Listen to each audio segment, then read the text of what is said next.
আমার আল্লাহর দয়া ভালোবাসা যে কত বেশি আমরা জানি না, আমরা জানি না। আরশের বুকে আল্লাহ বিশাল সাইনবোর্ডে লিখে রেখেছেন সাবাকাত রাহমাতি গাদাবি, সাবাকাত রাহমাতি গাদাবি। এর মানে হচ্ছে আমার রাগের উপরে আমার দয়া বিজয় লাভ করেছে। সাবাকাত রাহমাতি গাদাবি, আমার রাগও আছে, আল্লাহর রাগ আছে না, আমার দয়াও আছে, আল্লাহর দয়া আছে না।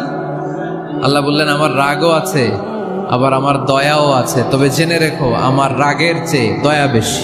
আমাদের পাপ অন্যায় যত বড় হোক, মনে রাখবেন আল্লাহর দয়া তার চাইতেও বড়। নাকি ছোট? আপনি যত বড় পাপ করেন না কেন, আমাদের জন্য আল্লাহর পক্ষ থেকে দয়া আছে না নাই? বনি ইসরাইলের এক লোক সিরিয়াল কিলার ছিল, খালি মার্ডার করতো, সিরিয়াল মার্ডার, একটা দুইটা তিনটা 10টা 5টা করতে করতে করতে করতে 99টা মার্ডার করেছে। কয়টা? 99টা মার্ডার। কল্পনা করা যায়? 99 জন মানুষকে সে নিজ হাতে হত্যা করেছে। 99 মার্ডার করার পরে তার মনে ভয় আসলো, হায় রে, না জানি আল্লাহ আমার সাথে কেমন আচরণ করে আখিরাতে, আমার তাওবা আছে কিনা কপালে জানি না, আমার তো ক্ষমা নাই, কি করবো আমি? তো সে লোকজনদেরকে জিজ্ঞেস করলো আমার ক্ষমা আছে কিনা, এটা কে বলতে পারবে, আমাকে আল্লাহ মাফ করবে কিনা? তারা সবাই বললো এই এলাকায় এক আল্লাহর ওলি আছে, তার কাছে যাও। সে আল্লাহর ওলির কাছে যেয়ে বলে, ও আল্লাহর ওলি, আমি 99টা হত্যা করেছি, 99টা মার্ডার, আমার কপালে ক্ষমা আছে কিনা তুমি একটু বলো। আল্লাহর ওলি কই, কি বললা? 99টা মার্ডার? আয় হায় সর্বনাশ, তোর কোনো ক্ষমা নাই। এবার যে মার্ডার করছে কয় আমার যেহেতু ক্ষমা নাই, তোরে বাঁচায় রেখে লাভ কি, তোরেও দিলাম শেষ করে। এবার সেঞ্চুরি করে ফেলাইছে। কথা বুঝতেছেন? আমার যেহেতু ক্ষমা নাই, তো তোরে বাঁচায় রেখে কি লাভ, তোরেও শেষ করে দিলাম। এবার সেঞ্চুরি। সেঞ্চুরি করার পরেও ভয় আসে না নাই অন্তরে? অন্তরে তো আল্লাহর ভয়, কই যাবে? খুঁজতে লাগলো কে সমাধান দিতে পারবে। একজন বলল ওই এলাকায় একজন বড় আলেম আছে, ওই আলেমের কাছে যা। সে আলেমের কাছে যেয়ে বলে, আলেম, আমি 99টা হত্যা করেছি, এখন আমার বড্ড ভয় হয়, আল্লাহ আমারে মাফ করবে কিনা, তুমি একটু আমারে বলো। আলেম বলে, তোমার গুনাহ যত বড়ই হোক, আমার আল্লাহর দয়া তার চাইতেও বড়। তুমি কি পাপ করেছো, কি অন্যায় করেছো? তুমি জানো না আমার রব কত মেহেরবান, তিনি কত দয়ালু, তিনি ভালোবাসার আধার, তিনি করুণার আধার। তোমার পাপ অন্যায় যদি হয় খালের পানির সমান, বিলের পানির সমান, আমার আল্লাহর দয়া সাগরের পানির সমান। তোমার পাপ আর অন্যায় যদি হয় পাহাড়ের সমান, আমার আল্লাহর ভালোবাসার দয়া হচ্ছে আকাশের সমান। তুমি যদি তওবার মতো তওবা করতে পারো, ক্ষমার মতো ক্ষমা চাইতে পারো, চোখের পানি ছেড়ে, চোখের পানির বড় দাম, চোখের পানির মধ্যে বিশাল কারিশমা, এটা আল্লাহ খুব পছন্দ করে। 2 ফোঁটা পানি আল্লাহ পছন্দ করে। এক, জেহাদের ময়দানে শহীদের গা বেয়ে ঝরে পড়া রক্তের ফোঁটা। 2 হচ্ছে অনুতপ্ত বান্দার চোখের পানির ফোঁটা। বান্দা যখন অনুতপ্ত হয়ে চোখের পানি ছেড়ে কাঁদে, তার চোখের পানি চোখ বেয়ে নাকের ডগা বেয়ে মাটিতে পড়ার আগেই ওই অনুতপ্ত বান্দার সব গুনাহ আল্লাহ মাফ করে দেয়। সে জিজ্ঞেস করলো আমার ক্ষমা আছে কিনা? আলেম বলে আছে, ক্ষমা আছে। তওবার মতো তওবা কর, তাওবাতান নাসুহা, তওবার মতো তওবা করলে আল্লাহ ঠিকই মাফ করবে। সে এতটাই অনুতপ্ত হলো, এতটাই, সে আল্লাহর কাছে ক্ষমা চাইতে শুরু করলো। আলেম পরামর্শ দিল, তুমি যে এলাকায় থাকো এলাকাটা ভালো না, এলাকাটা ছাড়ো, এখানে সব ডাকাতদের এলাকা, তুমি একটা ভালো এলাকায় যাও, ওখানে যে তওবা করে ভালো মানুষ হয়ে যাও। সে নিয়ত করে কাপড় চোপড় গুছিয়ে ভালো এলাকায় যাবে। ঘর থেকে বেরোয়ার সাথে সাথেই মালাকুল মাউত চলে আসছে, তার রুহু কবজ করে ফেলছে। এখন রুহু কে নিয়ে যাবে? ফাজাআত মালাইকাতুর রাহমা ওয়া মালাইকাতুল আযাব। রহমতের ফেরেশতারাও আসছে, আযাবের ফেরেশতারাও আসছে। রহমতের ফেরেশতারা বলে, না না, সে তওবার নিয়ত করেছে, যদিও তওবা করতে পারে নাই, যদিও ভালো এলাকায় যেতে পারে নাই, তওবার নিয়ত করেছে, অনুতপ্ত হয়েছে, ক্ষমা চাওয়ার চিন্তা করেছে, আমরা তার রূহ নিয়ে ইল্লিনে রেখে দেব। আযাবের ফেরেশতারা বলে, না না, 99টা হত্যা করার পরে আরো একটা হত্যা করে সেঞ্চুরি করেছে, এখনো তো ভালোভাবে তওবা করতে পারে নাই, তার রুহুটা নিয়ে আমরা সিজ্জিনের ভেতরে ঢুকায় দেব। দুই দল ফেরেশতার মারামারি, এ বলে আমরা নিব, এ বলে আমরা নিব। ঝগড়া আছে না নাই? আল্লাহ বললেন রাখো রাখো, ঝগড়ার দরকার নেই। এক কাজ করো, যেখানে মারা গিয়েছে ওইখান থেকে ফিতা দিয়ে মাপতে শুরু করো। ভালো এলাকাটা যদি কাছে হয় জান্নাতের ফেরেশতারা নেবে, খারাপ এলাকা যদি কাছে হয় জাহান্নামের ফেরেশতারা নেবে। খারাপ এলাকা তো একেবারেই কাছে, ঘর থেকে বের হওয়ার সাথে সাথে মৃত্যু হয়েছে। আর ভালো এলাকা তো অনেক দূর। আল্লাহ জামিনটারে আদেশ দিলেন, জামিন এই অনুতপ্ত বান্দার জন্য তুই ভালো এলাকাটা কাছে চলে আয়। ভালো এলাকাটার জামিনটা তুই সংকুচিত হয়ে যা। যদিও ঘর থেকে বের হয়েছে একেবারে কাছে, খারাপ এলাকা হাজার হাজার মাইল দূরে চলে যা। ফিতা দিয়ে মাপ দিয়ে দেখে সর্বনাশ, ভালো এলাকাটা তো একেবারেই কাছে, খারাপ এলাকাটা অনেক দূরে। আল্লাহর ফয়সালা অনুযায়ী রহমতের ফেরেশতারা তার রূহকে নিয়ে জান্নাতের ভেতরে ঢুকিয়ে দিয়েছে। 99টা হত্যা করার পরে আরো একটা হত্যা করে সেঞ্চুরি, 100টা খুন করছে। আপনি কয়টা করছেন? আমি কয়টা করছি? তো 100টা খুন করে যদি ও মাফ পেতে পারে আমার আল্লাহর কাছ থেকে, আমরা কি ক্ষমা পেতে পারি না? ওর পাপের কাছে আমাদের পাপ কি? কয় ওয়াক্ত নামাজ ছাড়ছেন আপনি? কয়টা মিথ্যা কথা বলছেন? কতবার ঘুষ খাইছেন? কত টাকা সুদে লাগাইছেন? কত অন্যায় করছেন? কত জুলুম করেছেন? মনে রাখবেন, আপনার পাপ, আপনার অন্যায়, আপনার জুলুম যত বড় হোক না কেন, আমার আল্লাহর দয়া তার চাইতেও বড়। এজন্য আল্লাহ নিজের পরিচয় দিয়ে বললেন, আর রহমানু আল্লামাল কুরআন খালাকাল ইনসান আল্লামাহুল বায়ান। আমি রহমান, আমি দয়ার সাগর। তাহলে বুঝতে পারলাম আমার আল্লাহর দয়ার কোনো শেষ আছে? 100 টুকরা করে 99 টুকরা দয়া ভালোবাসা আল্লাহ তাআলা নিজের কাছে রেখে দিলেন, আর 1 টুকরা দয়া আর ভালোবাসা আল্লাহ তাআলা গোটা বিশ্বের সবার মাঝে ভাগ করে দিলেন। আমরা সবাই মিলে পাইছি কয় টুকরা ভালোবাসা? উনি রেখে দিয়েছেন কয় টুকরা?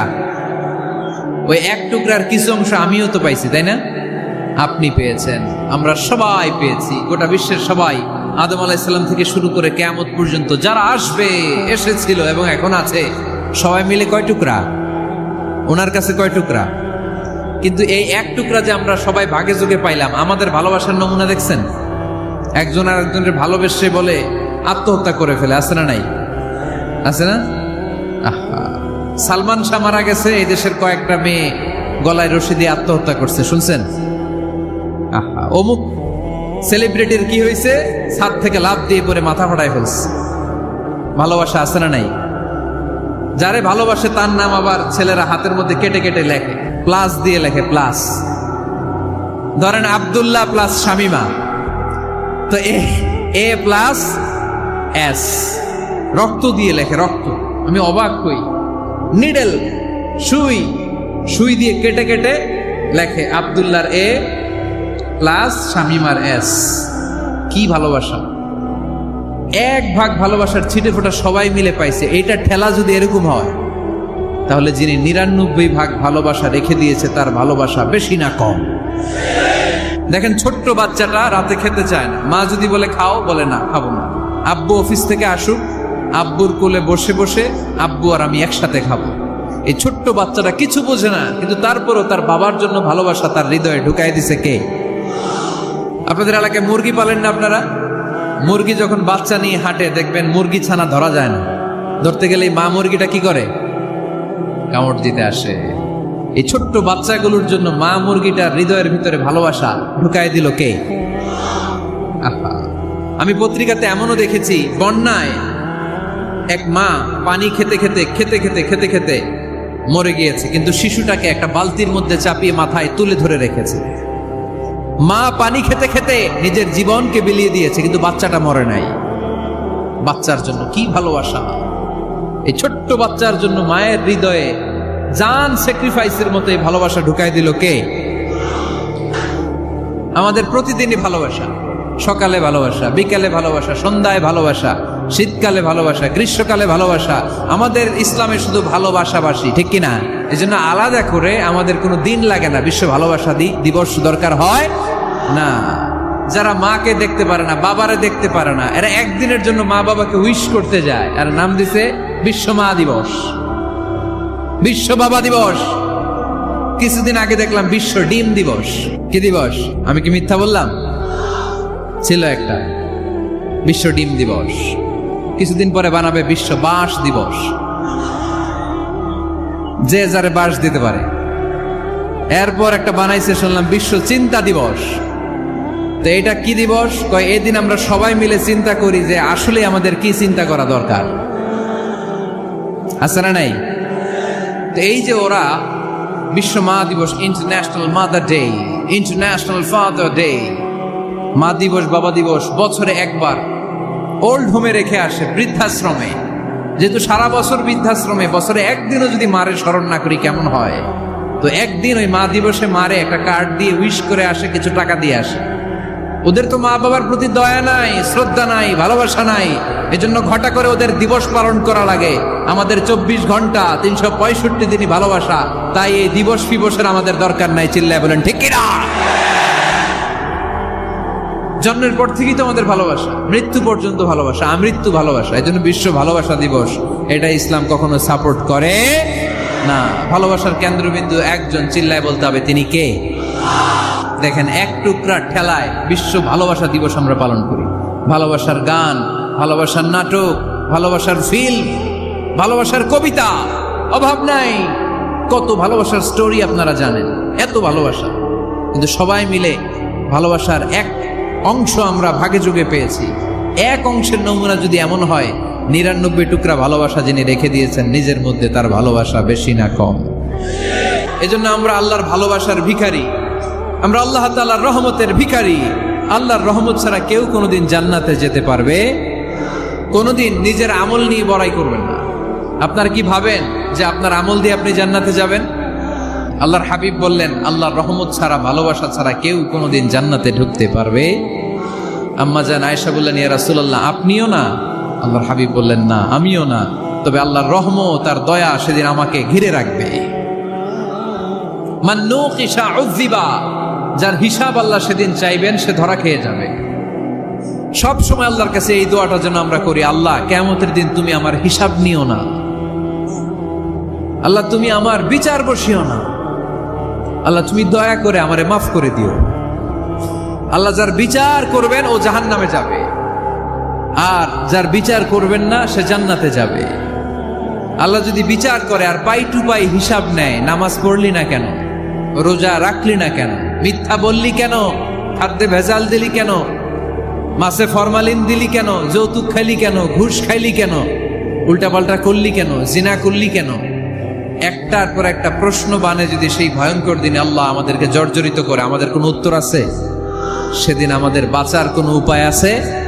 তাই আমরা সবাই আল্লাহর কাছে দোয়া করবো, আল্লাহ কোনো বিচার টিচার মানি না, কোনো বিচার করতে পারবো না, দয়া করবা। রোজ হাসরে হে আল্লাহ আমার করোনা বিচার, আল্লাহ করোনা বিচার, পড়েন আমিন। রোজ হাসরে হে আল্লাহ আমার করোনা বিচার, আল্লাহ করোনা বিচার। বিচার চাহি না তব দয়া চাহে এ গুনাহগার, আল্লাহ করুণা বিচার। পড়ে না আমিন। তিনি যদি দয়া করেন তবেই আমরা জান্নাত যেতে পারবো, ঠিক কিনা? এজন্য আল্লাহ বললেন, আর রহমানু আল্লামাল কুরআন খালাকাল ইনসান আল্লামাহুল বায়ান। আমি হলাম রহমান। কাফেররা বলে রহমানকে জানি না, রহমানকে চিনি না। আল্লাহ বলে রহমান রে চিনে না, আমার নাম রহমান, আমি দয়ালু, আমি মেহেরবান, ঠিক কিনা? এজন্য প্রতিদিন সূরা ফাতিহায় দ্বিতীয় আয়াতটা আমরা কি পড়ি? আর রহমান আর রাহিম, ঠিক কিনা? তিনি দয়ার সাগর, তিনি মায়ার সাগর। আমরা বললাম, আল্লাহ ঠিক আছে, আমরা বুঝেছি আপনি দয়ার সাগর, আর আপনি কি করেন? দ্বিতীয় আয়াতে আল্লাহ বললেন, আল্লামাল কোরআন, আমি কোরআন শিক্ষা দেই। শুধু দয়ার সাগর হয়ে আমি আল্লাহ বসে থাকি নাই, তোমাদের হেদায়েতের জন্য আমি কোরআন নাজিল করে দিয়েছি।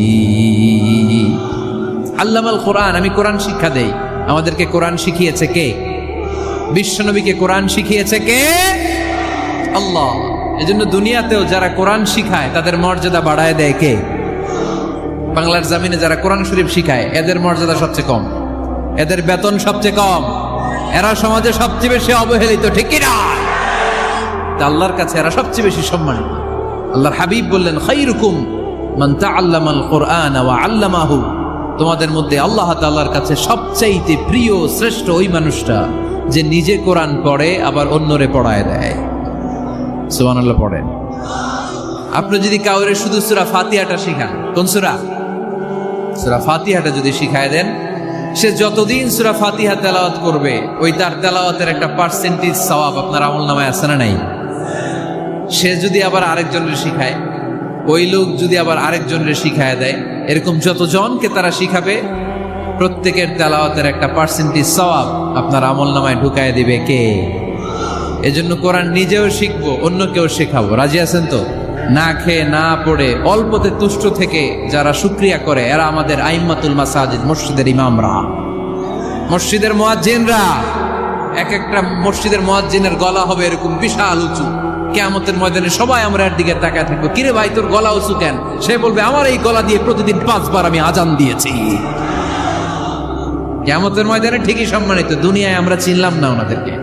সেদিন আল্লাহ কোনো এক্সকিউজ গ্রহণ করবে না। সব পারো, হিন্দি তো ঠিকই কইতে পারো, হিন্দিতে কথা কইতে পারে না ছেলেপেলেরা? হিন্দি সিনেমা এমন দেখা দেখে হিন্দিতে কথা কইতে পারে, তো হিন্দি ভাষা বুঝতে পারলে, শিখতে পারলে আরবি পারলা না কেন? কোনো এক্সকিউজ, ওজর, আপত্তি সেদিন আল্লাহ গ্রহণ করবে? আসুন আমরা কোরআন পড়ি, প্রতিদিন একটা আয়াত হলেও কমপক্ষে আমরা যেন কোরআনের অর্থ পড়ি, বঙ্গানুবাদ পড়ি। রাজি আছেন তো? তো এই যে স্মার্টফোন আসছে স্মার্ট বানাইতে, যেই ফোনের মধ্যে কোরআন নাই সে আনস্মার্ট, ঠিক কিনা? যার মোবাইলের ভেতরে কোরআনের অ্যাপস আছে, ডাউনলোড করে অ্যাপস রেখেছে, সেই হচ্ছে আসল smart. He is the real hero, he is the real smart. এজন্য মোবাইলের অ্যাপসের ভেতরে কোরআন ঢুকাইতে হবে। এত সহজ হওয়ার পরেও আল্লাহ কি বললেন আমরা যদি না শিখি, না জানি, আল্লাহ কি ক্ষমা করবে? যা বলার সব আল্লাহ বলে দিয়েছে এই কোরআন। এই কোরআনে শুরু হয়েছে বিসমিল্লাহির রহমানির রহিম দিয়ে, মানে বা দিয়ে। কি দিয়ে? চিল্লায় বলেন না, কি দিয়ে? বা দিয়ে। আর এই কোরআন শেষ হয়েছে সূরাতুন নাস দিয়ে, যে সূরার শেষ আয়াত হচ্ছে মিনাল জিন্নাতি ওয়ান নাস। বা আর সিন মিলাইলে কি হয়? বাস। এবার বাসে চড়া শরীয়তপুর শহরে যাব, ওই বাস না, এই বাস মানে যথেষ্ট, এই বাস মানে সাফিসিয়েন্ট, কাফি। আল্লাহ বুঝালেন এই 30 পারায় 114টা সূরায় আমি যা দিয়েছি এটাই বাস, যথেষ্ট, নতুন করে আর কিচ্ছু লাগবে না। চিল্লায় বলেন ঠিক কিনা? যেমন কিতাব, এই কিতাবের পিছু লেগে লাভ নাই। এই কিতাবের বাণী ছড়িয়ে পড়বে গোটা বিশ্বময়। অনেকে অনেক ষড়যন্ত্র করেছে এই কিতাবকে ধ্বংস করে দেওয়ার। আমাদের এই খোদ ভারতবর্ষে ষড়যন্ত্র হয়েছিল। ব্রিটিশরা যখন চলে গিয়েছিল, ওরা প্ল্যান করেছিল এই কিতাবকে কি করে আমাদের থেকে ডিটাচ করা যায়, কেমন করে আলাদা করা যায়। এর একটা কমিটি করে দিয়েছে, আপনারা গবেষণা করে দেখেন এই ভারতবর্ষ থেকে কেমন করে কোরআন দূর করা যায়। তারা বুদ্ধি করে বলল, এক কাজ করি, কারণ তাদের কোরআনের কপিগুলো মসজিদ থেকে বের করে আমরা আগুন দিয়ে জ্বালাই দিব, তাইলেই কোরআন শেষ। পরে দেখলো না, রিসার্চে গন্ডগোল আছে, অ্যানালাইসিস ভুল। আবার নতুন কমিটি পাঠালো তারা ইংল্যান্ড থেকে, 33 সদস্য বিশিষ্ট কমিটি। তারা এসে গবেষণা করে দেখলো না, এই কোরআন আগুনে জ্বালাই দিলে কোরআন দূর হবে না। কারণ আমরা ভারতবর্ষের হেফজখানাগুলোতে যে দেখেছি, ছোট্ট বাচ্চারা মাথা দুলিয়ে দুলিয়ে কোরআন পড়ে। কোরআন তারা শুধু কাগজেই লিখে রাখে না, সিনার ভিতরে গেঁথে রাখে। ওই কোরআন মুসলমানদেরকে শিখিয়েছে কে? সে আল্লাহ বললেন, আর রহমানু আল্লামাল কুরআন খালাকাল ইনসান আল্লামাহুল বায়ান। আল্লাহ বললেন আমি মেহেরবান, আমি কোরআন শিখিয়েছি। আমরা বললাম আল্লাহ আর আপনি কি করেন? আল্লাহ বলেন খালাকাল ইনসান, আমি মানুষ বানিয়েছি।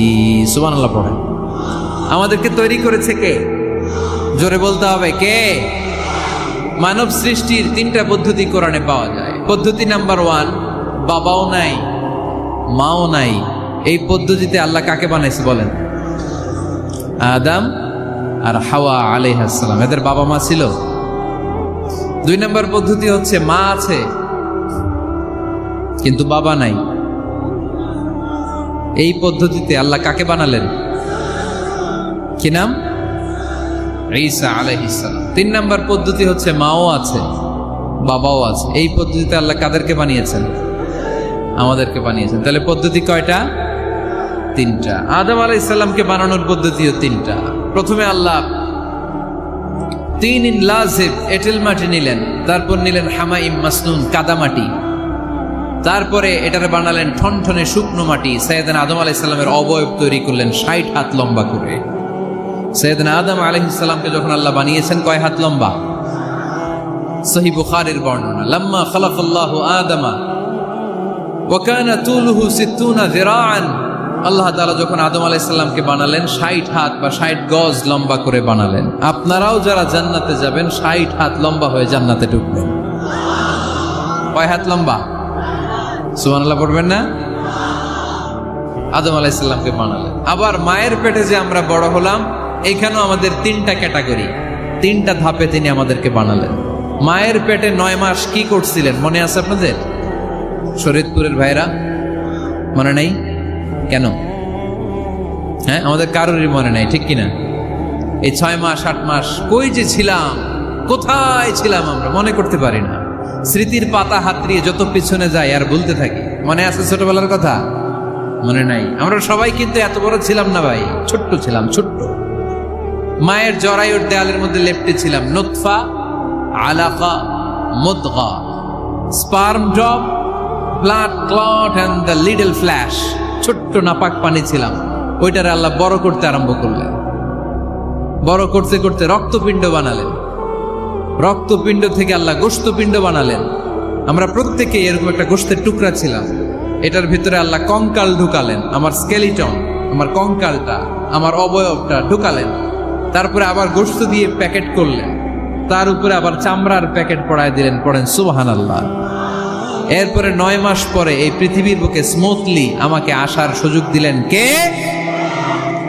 একথাই আল্লাহ সূরা আল মুমিনুনে বললেন, ওয়ালাকাদ খালাকনাল ইনসানা মিন সুলালাতিন মিন তিন সুম্মা জাআলনাহু নুতফাতান ফি ক্বারারিন মাকিন ثم خلقنا النطفة علقة فخلقنا العلقة مضغة فخلقنا المضغة عظاما فكسونا العظام لحما ثم أنشأناه خلقا آخر فتبارك الله أحسن الخالقين। পড়েন আল্লাহু আকবার। দেখেন, দুনিয়ার কেউ কিন্তু আমার খোঁজ নিতে পারে নাই। ভিতরে যে পারছে, ওই গোপন জায়গায় একজন আমার রিজিক দিত। তিনি কে? আমার নাভির সাথে আমার মায়ের জরায়ুর একটা কানেকশন ছিল। ওই একটা লাইন দিয়ে আমাদের সবাইকে আল্লাহ খাবারের ব্যবস্থা করেছেন, পানির ব্যবস্থা করেছেন, বাতাসের ব্যবস্থা করেছেন। দুনিয়ায় আসার সাথে সাথে দুনিয়ার মানুষরা ওই খাবারের লাইনটা কেটে দেয়, ঠিক কিনা? দেখবেন সিজার করার পরে বাচ্চাদেরকে বের করে কেচি দিয়ে যারা সিজার করে ডাক্তাররা কি করে?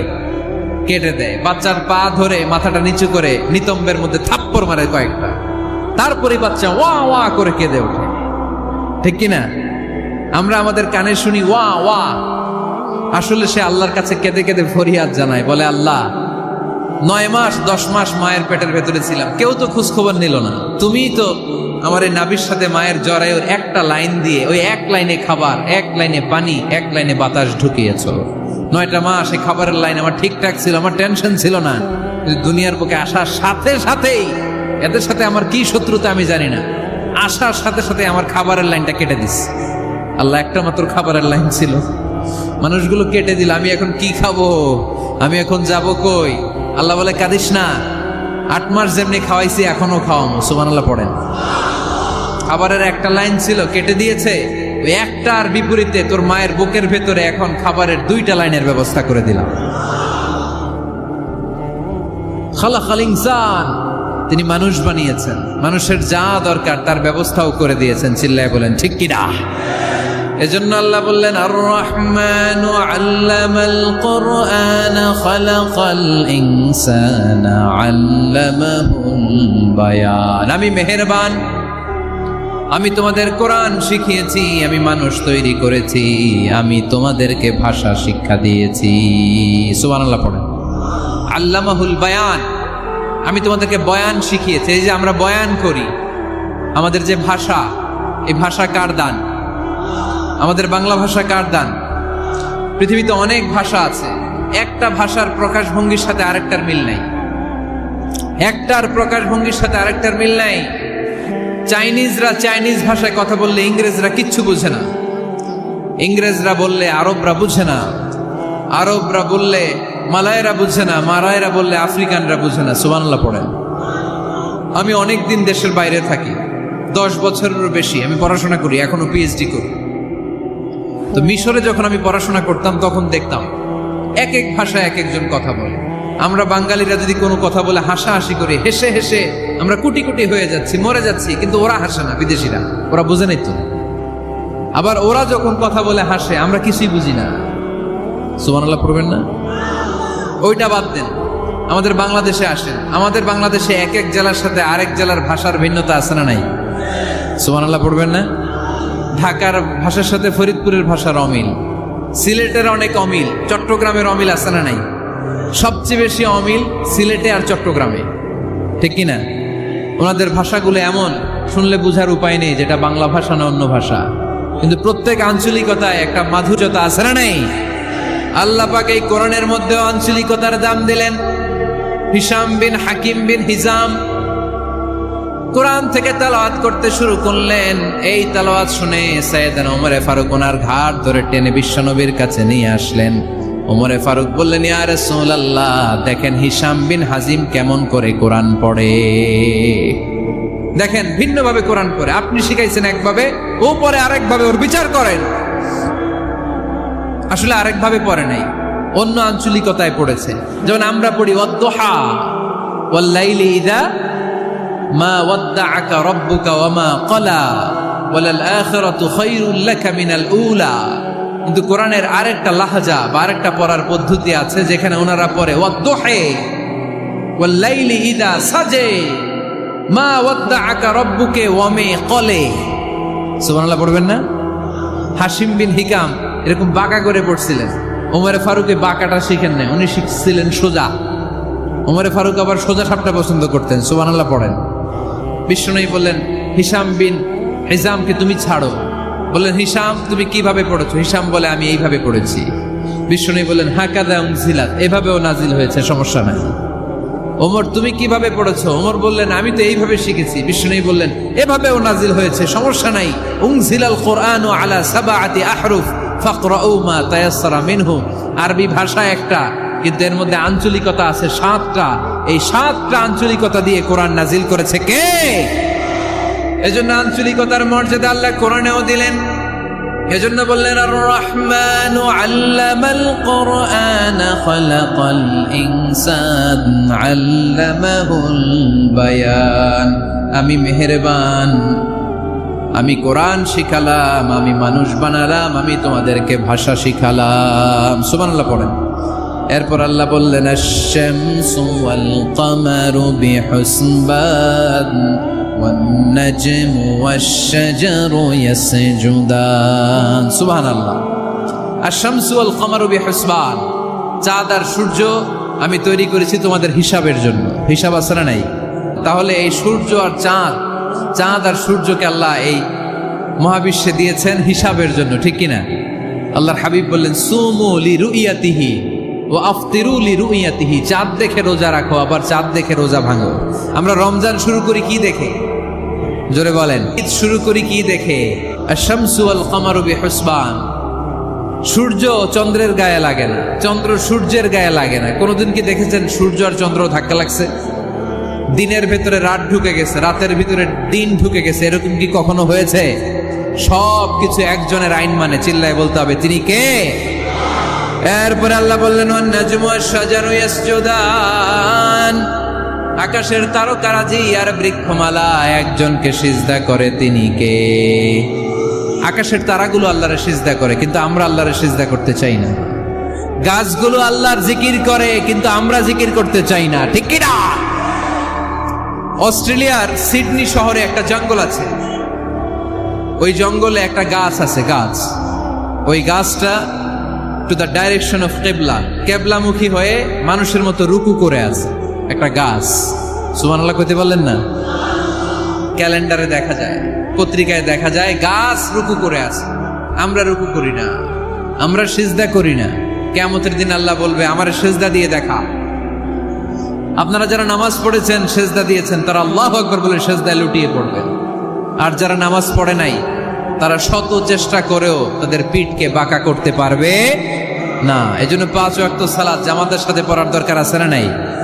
যে সব সময় আমরা ভরসা রাখবো একজনের উপর, তিনি কে? আমাদের গুনাহ যত বড়ই হোক, আল্লাহর দয়া তার চাইতে বড়। সূরা রহমানের শিক্ষা হচ্ছে আমাদের পাপ, অন্যায়, গুনাহ যত বড় হোক না কেন, আল্লাহর দয়া তার চাইতেও বড়, ঠিক কিনা? এজন্য নিরাশ হবেন না, হতাশ হবেন না। আপনি যত পাপ করেন না কেন, অনুতপ্ত হলে ওযু করে এসে জায়নামাজটা বিছিয়ে 2 রাকাত নামাজ পড়েন, পাপের কথাগুলো স্মরণ করেন, ক্ষমা চান। চাওয়ার মতো চাইলে সব গুনাহ মাফ করে দিবে কে?